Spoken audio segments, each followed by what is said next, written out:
नमस्कार, मेरा नाम चंद्र प्रकाश शर्मा है। हिंदी साहित्य का इतिहास हम पढ़ रहे हैं और बीए फर्स्ट ईयर में जो आदिकालीन और भक्तिकालीन साहित्य चलता है फर्स्ट पेपर के रूप में, उससे पहले के संदर्भ में मैं हिंदी साहित्य का इतिहास आपको व्याख्यानों के माध्यम से, वीडियोज़ के माध्यम से पढ़ा रहा हूँ। आदिकाल, जो काल विभाजन करने के बाद पहला जो काल है हमारे पास, उस आदिकालीन साहित्य पर हम बात कर रहे थे। बात करते हुए हमने देखा कि 3 तरह की धाराएं आदिकालीन साहित्य में दिखती हैं: संस्कृत काव्य परंपरा, अपभ्रंश काव्य परंपरा और हिंदी काव्य परंपरा। हिंदी साहित्य को जब हम देखते हैं तो इसमें 3 धाराएं हमें दिखती हैं: धार्मिक साहित्य, रासो साहित्य और लौकिक साहित्य। इन 3 प्रकार के साहित्यों की कुछ प्रमुख जो रचनाएं हैं, सिद्ध साहित्य, नाथ साहित्य, जैन साहित्य हमें धार्मिक साहित्य के रूप में मिलता है, और रासो साहित्य में 6 रचनाएं हमें देखने को मिलती हैं: खुमान रासो, परमाल रासो, हमीर रासो, विजयपाल रासो, बीसलदेव रासो और पृथ्वीराज रासो। लौकिक साहित्य के रूप में हमें ढोला मारूरा दुहा, बसंत विलास, खुसरो का काव्य, विद्यापति की पदावली, वर्ण रत्नाकर, उक्ति व्यक्ति प्रकरण, ये कुछ रचनाएं हमें लौकिक साहित्य में मिलती हैं। बौद्ध साहित्य पर मैंने बात की। बौद्ध साहित्य की किस प्रकार धाराएं थी, कैसे सिद्ध बने और 84 सिद्धों के नाम आए। उनमें से कुछ हिंदी से सीधे सीधे जुड़े हुए हैं: सरहपाद है, लोईपा, सबरपा, कंडपा। इन सिद्धों की रचनाओं के बारे में मैंने पिछले व्याख्यान में बात की है। नाथ साहित्य को हमने देखा कि धार्मिक साहित्य में नाथ साहित्य, 9 नाथों का किस प्रकार हमारे सामने आता है, जिसमें से गोरखनाथ की वाणियाँ बहुत प्रसिद्ध रही हैं।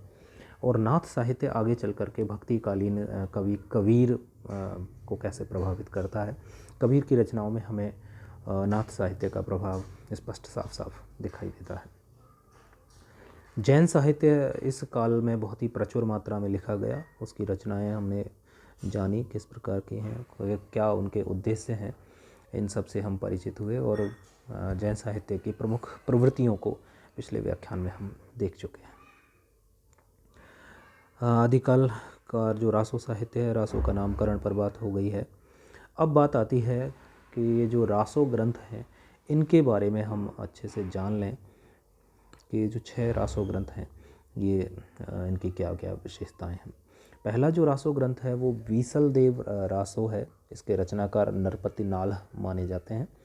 रचना 1212 विक्रम संवत के आसपास की बताई जाती है। ये एक विरह काव्य है और गेय काव्य है। 4 खंडों में लगभग 125 छंदों में इसकी रचना की गई है। अजमेर के राजा विग्रहराज चतुर्थ, जिसे बीसलदेव भी कहा जाता था, उनका राजा भोज की कन्या राजमती से विवाह हो जाता है। विवाह पश्चात वियोग होता है और वियोग के पश्चात पुनर्मिलन का वर्णन इसमें हमें मिलता है। तो संयोग और वियोग दोनों ही पक्षों का बड़ा ही सुंदर और मार्मिक चित्रण इस रचना में हमें देखने को मिलता है। प्रकृति का चित्रण भी बड़ा सुंदर यहाँ किया गया है। आदिकालीन काव्य में जो श्रृंगारिक रचना हमें मिलती है वो एक बीसलदेव रासो है। इसमें युद्ध का वर्णन नहीं है और वीर रस का वर्णन भी नहीं है। श्रृंगार रस से परिपूर्ण ये रचना है। इसमें राजस्थानी भाषा और व्याकरण जो रखा गया है वो अपभ्रंश के अनुरूप है। इस रचना में शैली का अगर हम कहें तो पिंगल शैली का प्रयोग हुआ है, जिसमें राजस्थानी और ब्रज भाषा का मिश्रण हमें देखने को मिलता है। पृथ्वीराज रासो चंदबरदाई की रचना है। ये अगली जो रासो काव्य है उसमें हम देखते हैं पृथ्वीराज रासो बड़ा ही नामचीन काव्य है और चंदबरदाई इसके लेखक हैं। आचार्य शुक्ल ने इसे हिंदी का प्रथम महाकाव्य भी माना है।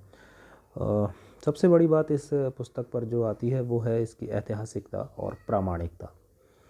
इसकी तिथियां बिल्कुल सही नहीं हैं, जो इतिहास से कहीं साम्य नहीं रखती हैं, और जो संदर्भ दिए गए हैं वो भी सही नहीं मिले हैं। कुछ समीक्षकों का, आलोचकों का ये भी मानना है कि मूल रचना किसी अन्य रूप में रही होगी और इसमें बहुत सारे प्रक्षिप्त अंश जोड़ दिए गए हैं।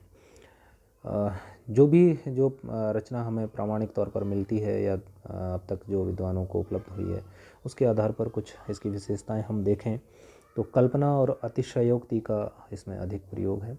इसके 4 संस्करण मिलते हैं। सबसे जो विश्वसनीय संस्करण माना जाता है उसमें 69 समय यहाँ खंडों को कहा गया है। 69 खंडों में अजमेर के शासक पृथ्वीराज की कथा है। वीर एवं श्रृंगार की रस योजना इसमें रखी गई है। पहली बार षट ऋतु वर्णन और नक्षिक वर्णन भी हमें यहाँ देखने को मिलता है। वर्णन में डिंगल और श्रृंगार में पिंगल शैली का प्रयोग इस रचना में मिलता है।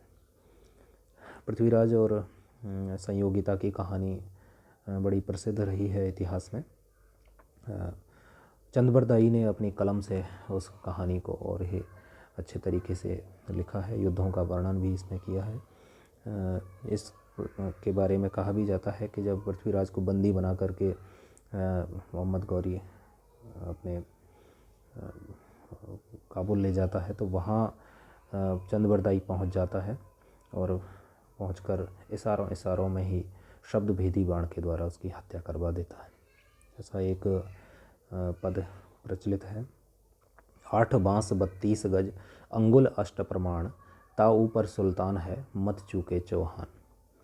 इस प्रकार एक पैमाइश के रूप में चंद्रबरदाई उसे बताते हैं कि 8 बांस की दूरी पर 32 गज ऊंचाई पर और कैस इतनी माप के दायरे में सुल्तान बैठा हुआ है और तुम्हारे हाथ में धनुष बाण है, अब तुम्हें चूकना नहीं चाहिए।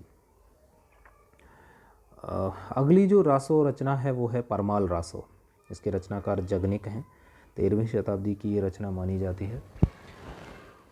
जगनिक चंदेल वंशी राजा परमवर्दी देव के दरबारी कवि थे। आल्हा और ऊदल नामक 2 क्षत्रिय सामंतों की वीरता का वर्णन इस रचना में मिलता है। उत्तर प्रदेश के जो क्षेत्र हैं, भरतपुर का जो प्रदेश है राजस्थान का, उसमें इसे आल्हा खंड के नाम से भी जाना जाता है। और आल्हा एक छंद भी है जिसमें इसकी रचना की गई है और यह बड़ा ही वीरतापरक और जोशपरक गेय काव्य है। वर्षा काल में कृषक जब खेत बोने जाते हैं तो अक्सर इस आल्हा का गायन करते हैं। यह भी एक लोक काव्य के रूप में प्रचलित है। अगला जो रासो काव्य है वो है खुमाण रासो। दलपति विजय इसके रचनाकार हैं। इसके चरित्र नायक मेवाड़ के राजा खुमाण द्वितीय हैं। इसका रचना काल संदिग्ध है, समय निर्धारण नहीं हो पाया है। रचना भी पूरी तरह से मिलती नहीं है। ऐसा एक अनुमान मात्र है कि इसमें लगभग 5000 छंद रहे होंगे।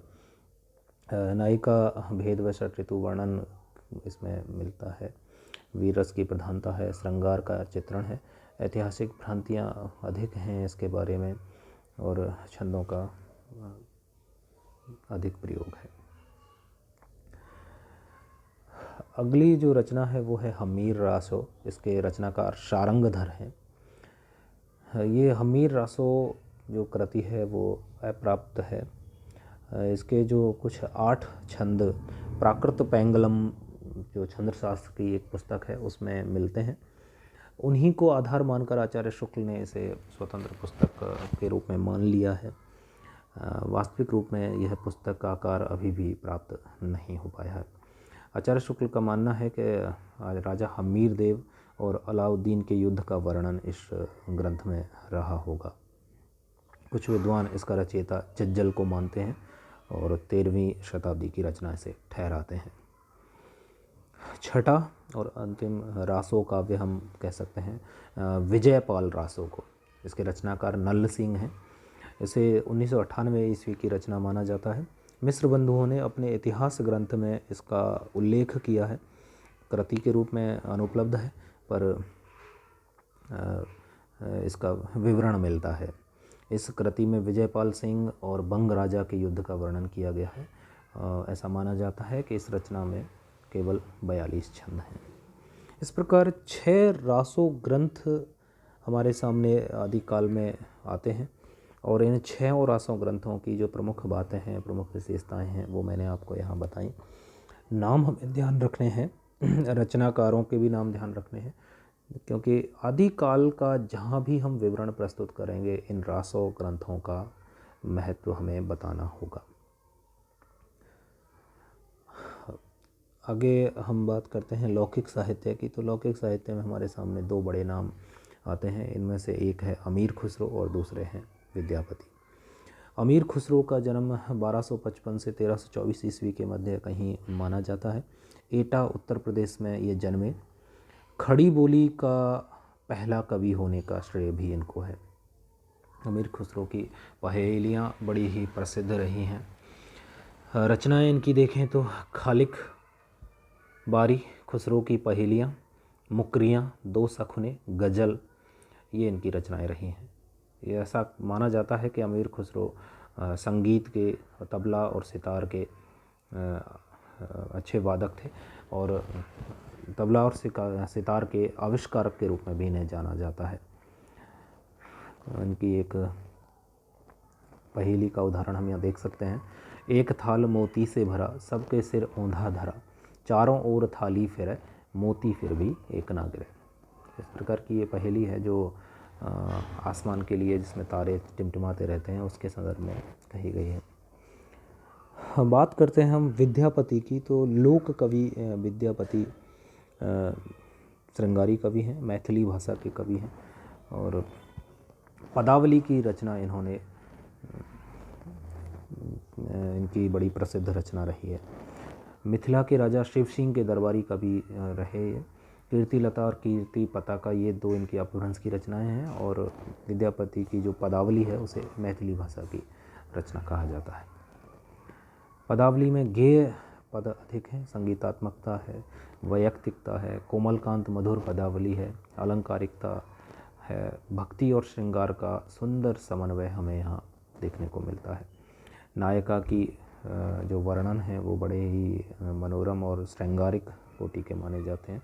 कुछ विद्वानों ने इस रचना पर अश्लील होने का भी आरोप लगाया है। नायिका की वैसंधि का एक यहाँ उदाहरण हम देख सकते हैं। कामनी करे सनाने, हेरतई हृदय हनय पंचगाने, चिकुर गरय जलधारा, जनमुख ससिडर रोअउ अंधारा। तो मैथिली भाषा में लिखी गई ये रचना है। हिंदी में लोक साहित्य के रूप में इसको स्थान दिया जाता है। आदिकाल की कुछ और प्रमुख रचनाओं की हम बात करें तो रोड़ा की राउलवेल कृति है। यह एक पत्थर पर लिखी गई शिलांकित कृति है जिसमें गद्य और पद्य का मिश्रित रूप है, इसलिए इसे चंपू कहा जाता है। राउलवेल एक नायिका का नाम है जिसके नखशिख का वर्णन इस रचना में राउलवेल के नाम से मिलता है। वर्ण रत्नाकर ज्योतिरीश्वर ठाकुर की रचना है। मैथिली हिंदी का गद्य है, शब्दकोशनुमा ये रचना है। कुशल लाभ की ढोला मारूरा दुहा लोक गाथा है ही, हमारे पाठ्यक्रम में भी है। इस पर मैं पहले भी 2 वीडियो बना करके आपको इस लोक गाथा के बारे में बता चुका हूँ। इसके जो पद्य भाग है, जो दोहे हैं, उन पर मैं व्याख्यात्मक बात कर चुका हूँ। प्रश्नोत्तरों पर भी बात हो चुकी है अपनी। दामोदर शर्मा का उक्ति व्यक्ति प्रकरण एक व्याकरण ग्रंथ आदिकाल में मिलता है। बसंत विलास एक रचना मिलती है जिसके रचनाकार का पता नहीं लग पाया है, जिसमें बसंत ऋतु और स्त्रियों पर उसके विलास का वर्णन मिलता है। भट्ट केदार की एक रचना जयचंद प्रकाश है और मधुकर कवि की रचना जय मयंक जस चंद्रिका आदिकाल की रचनाओं में हमें मिलती है।